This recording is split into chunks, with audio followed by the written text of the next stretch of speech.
Hi friends, ഇന്ന് നമുക്ക് നല്ലൊരു ബ്രോക്കോളി കട്ട്ലേറ്റ് ഉണ്ടാക്കിയാലോ. ചൂടുവെള്ളത്തിലേക്ക് വൃത്തിയാക്കി വെച്ചിരിക്കുന്ന ബ്രോക്കോളി ഇട്ട് ഉപ്പ് ഇട്ട് ഒന്ന് വേവിച്ചെടുക്കുക.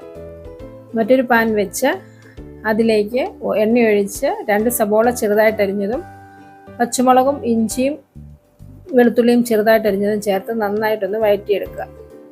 ഇതിലേക്ക് 1/2 ടീസ്പൂൺ ഗരം മസാലയും 1/2 ടീസ്പൂൺ കുരുമുളക് പൊടിയും 1/2 ടീസ്പൂൺ പെരുംജീരകം പൊടിച്ചതും മഞ്ഞൾപ്പൊടിയും ചേർത്ത് നന്നായി മൂപ്പിച്ച് എടുക്കുക. ഇതിലേക്ക് ബ്രോക്കോളി ചേർത്ത് കൊടുക്കുക. 2 പൊട്ടറ്റോ മാഷ് ചെയ്തത് അതിലേക്ക് ബ്രോക്കോളി ചേർത്ത് കൊടുത്ത് കുറച്ച് ബ്രെഡ് ക്രംസും കൂടെ ചേർത്ത് നന്നായി മിക്സ് ചെയ്യുക. ഇനി നമ്മുടെ കട്ട്ലേറ്റിൻ്റെ ഷേപ്പിലൊന്ന് എടുക്കുക.